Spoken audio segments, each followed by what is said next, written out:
Hello everyone. आज हम John Milton जो है उनके व्यूज़ के बारे में पढ़ेंगे। I am Rajni Meena, assistant professor, government college Rawatbhata.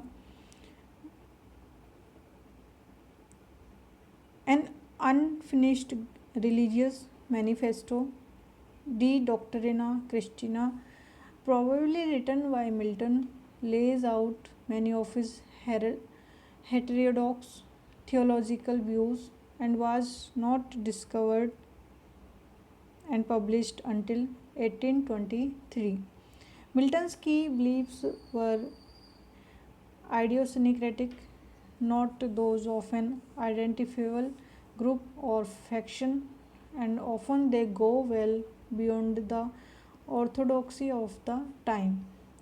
Their tone, however, stemmed from the Puritan emphasis on the centrality and inviolability of conscience. He was his own man, but he was anticipated by Henry Robinson in Areopagitica.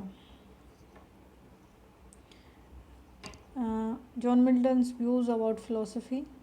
While Milton's beliefs are generally considered to be consistent with Protestant Christianity, Stephen Fallon argues that by late 1650s, Milton may have at least toyed with the idea of monism, animist materialism, the notion that a single material substance which is animate, self-active and free composes everything in the universe, from stones and trees and bodies to mind, souls, angels, and God.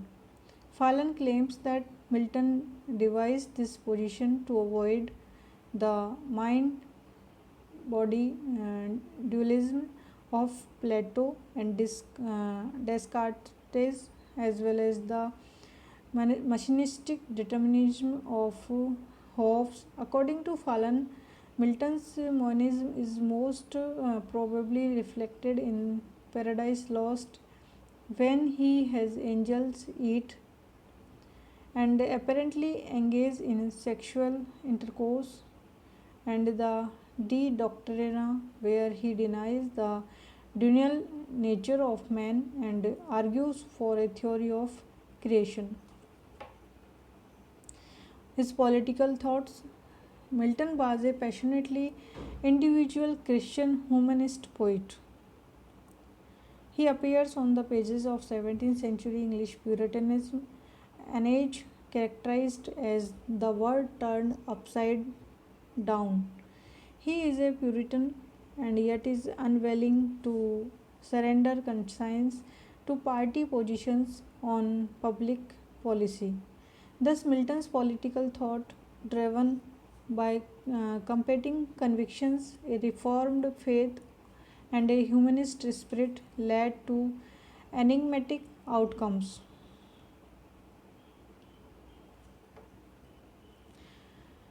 Milton's apparently contradictory stance on the vital problems of his age arose from religious contestation to the questions of divine rights of kings. In both the cases, he seems in control, taking stock of the situation arising from the polarization of English society on religious and political lines. He fought with the Puritans against the Cavaliers, the King's party, and helped win the day. But the very same constitutional and republican polity, when tried to curtail freedom of speech, Milton, given his humanistic zeal, wrote Areopagitica. Milton's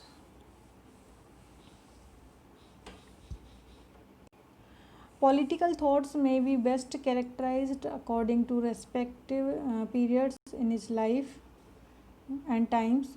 The years 1641 to 1642 were dedicated to church politics and struggle against episcopacy. After his divorce, writing Areopagitica, and a gap, he wrote in 1649 to 1654 in the aftermath of the execution of Charles I and in polemic justification of the regicide and the existing parliamentarian regime. Then in 1659 to 60 he foresaw the restoration and wrote to he head it off. He praised Oliver Cromwell as the protectorate was set up, though subsequently he had major reservations. When Cromwell seemed to be backsliding as a revolutionary after a couple of years in power, Milton moved closer to the position of Sir Henry Vane, to whom he wrote a sonnet in 1652. The group of disaffected Republicans included, beside Bain, John Bradshaw, John Hutchinson, Edmund Ludlow, Henry Marten, Robert Overton, Edward Saxby, John Streeter, but not Marvell, who remained with Cromwell's party. Milton had already commanded Overton along with Edmund Whalley and Bulstrode Whitelock in Defensio Iscanda. Milton's theology. Milton was neither a clergyman nor a theologian. However, theology and particularly English Calvinism formed the great palette on which Milton created his greatest thought. John Milton wrestled with the great doctrines of church amidst the theological crosswinds of his age. The great poet was undoubtedly reformed. However, Milton's Calvinism had to find expression in a broad spirited humanism. Like many Renaissance artists before him, Milton attempted to integrate Christian theology with the classical modes.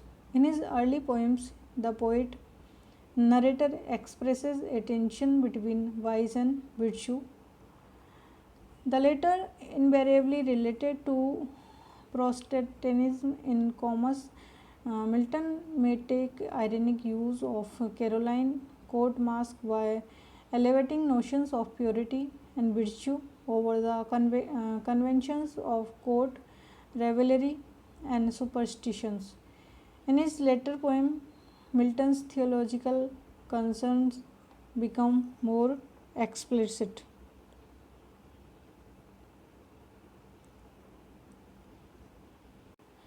In his 1641 treatise of Reformation, Milton expressed his dislike for Catholicism and episcopacy, presenting Rome as a modern Babylon and bishops as Egyptian taskmasters.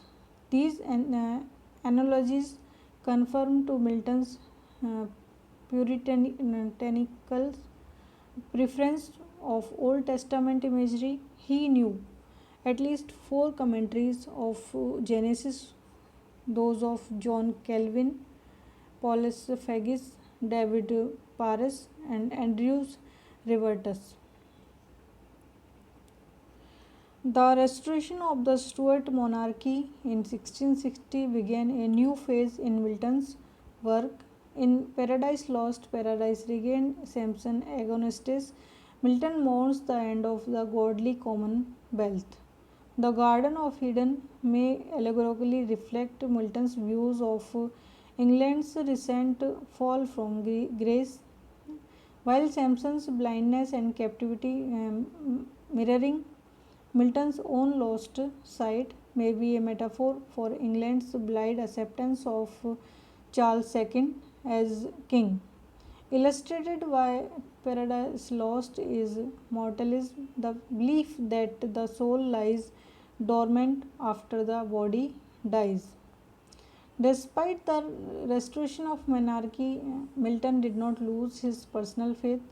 Samson shows how the loss of national salvation did not necessarily preclude the salvation of the individual, while Paradise Regained expressed Milton's continuing belief in the promise of Christian salvation through Jesus Christ. Religious toleration. Milton called in the Areopagitica for the liberty to know, to utter, to argue freely according to conscience. Above all liberties, Milton argued for disestablishment as the only effective way of achieving broad toleration. Rather than force a man's conscience, government should recognize the persuasive force of the gospel. His views of divorce. Milton wrote The Doctrine and Discipline of Divorce in 1643, at the beginning of the English Civil War. In August of that year, he presented his thoughts to the Westminster Assembly of Divines, which had been created by the Long Parliament to bring greater reform to the Church of England. The Assembly convened on 1st July against the Bill of King Charles I. Milton's thinking on divorce uh, course caused him considerable trouble with the authorities. An orthodox Presbyterian view of the time was that Milton's views on divorce constituted a one-man heresy. Milton wrote during a period when thoughts about divorce were anything but simplistic. Rather, there was active debate among thinkers and intellectuals at that time. However, Milton's basic approval of divorce within strict parameters set by biblical witness was typical of most influential Christian intellectuals, particularly the Westminster Divines.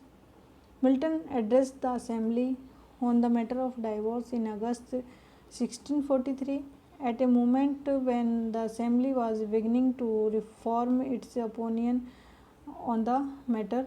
In The Doctrine and Discipline of Divorce, Milton argued that divorce was a private matter, not a legal or ecclesiastical one. Neither the assembly nor the parliament condemned Milton or his ideas. In fact, when the Westminster Assembly wrote the Westminster Confession of Faith, they allowed for divorce in cases of infidelity or abandonment. Thus, the Christian community, at least a majority within the Puritan subset, approved of Milton's views. History.